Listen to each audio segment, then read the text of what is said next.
declares Kenya is implementing the SAHA Project, which is a 2-year project funded by this W Kenya under the SAHA Fund. Scaling up Adolescents Health through Advocacy Project is a policy advocacy intervention that works towards ensuring that adolescents from West Pokot County get access to the high quality, effective and efficient sexual and reproductive health information and services. The rights of the adolescents in terms of accessing reproductive health services and information are actually acquired, which will eventually ensure that we bring to end some of the issues that affect adolescents in terms of their reproductive health and rights.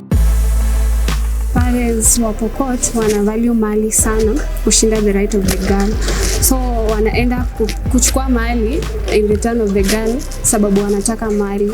And okay, as a Pokot lazima culture ya Pokot lazima ukue through engage through the FGM uoleke. So the girl akishatairiwa anaolewa na sieti anaolewa kwa kupenda kwake, ni ajui the right, hafai kuoleka mapema ama kuforsiwa to marriages. So ana end up kutairiwa na kuforsiwa kuoleka kabla the right time ijafika. We've worked in close collaboration with the rest of our allies in West Pokot County, who are SICOM Peace Network and Pokot Youth Bunge, to ensure that we have coordinated efforts. For 3 rounds now, we've been implementing activities that contribute to attainment of SAHA goals and objectives. So we work as a team to achieve or to address the issues that affect young people who are adolescents, in terms of ensuring that the government basically prioritizes adolescent-friendly services as a need to ensure that at the end of the day they actually get access to quality and correct information and services.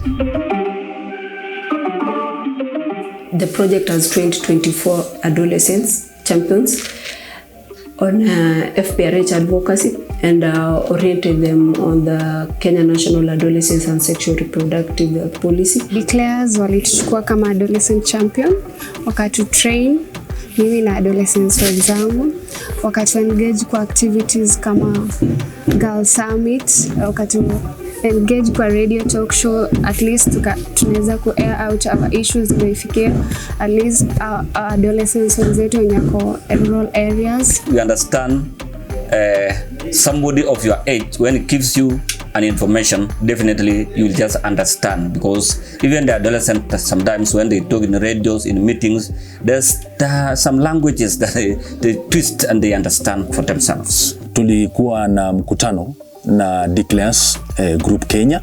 Tuliweza kujifunza mambo mengi on advocacy na sexual reproductive health, na kupitia hiyo ujumbe tumeweza kuchukua initiative kama media. As a result of training 10 journalists, we've also seen them having SRH programs in the different platforms. Most of the time when adolescent is there, health practitioner is there, and then also the person from the Minister of Education. We've been conducting meetings with SLALE allies, government agencies like Ministry of Health, Ministry of Education, Children Department, and also the CSOs.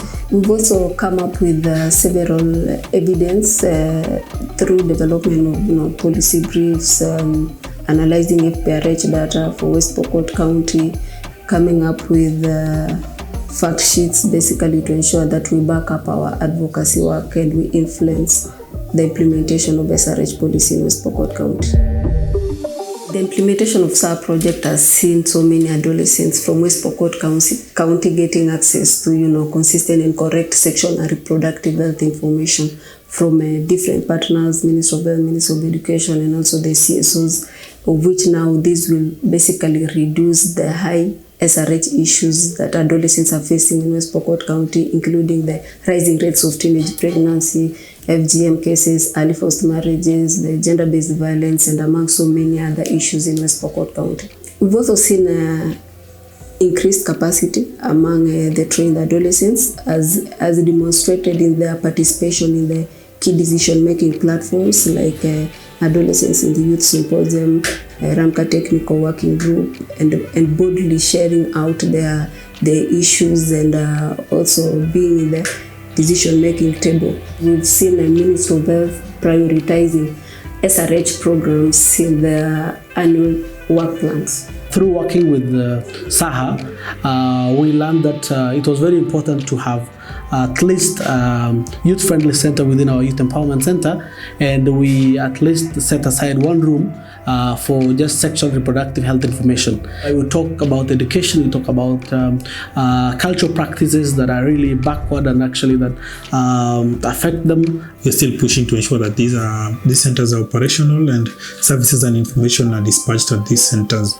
Also, the Ministry of Health have taken an initiative of training 20 health workers on adolescents and youth-friendly services. We just advised our healthcare providers at least to have a room where they can offer that youth-friendly services within the setup, because we understand the characteristics of this young adolescent.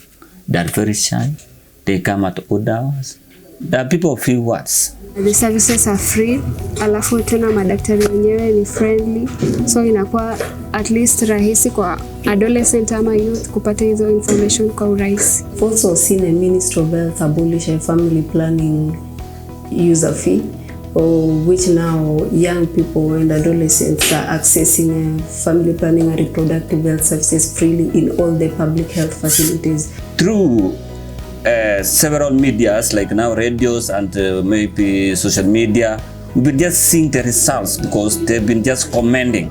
Tumeona tayari wale policy makers, mfano the government, wameanza kutuma wale wakubwa katika maeneo ya West Pokot. This has been achieved through close partnership, close coordination, innovation from the different organizations, and most importantly, using our individual strength jointly to achieve the goals that are set out by SAHA Project. If this is achieved, then there will be increased access to high quality, effective and efficient sexual and reproductive health information and services by adolescents. We're really grateful for partners like SAHA and others who come to join hands with us to really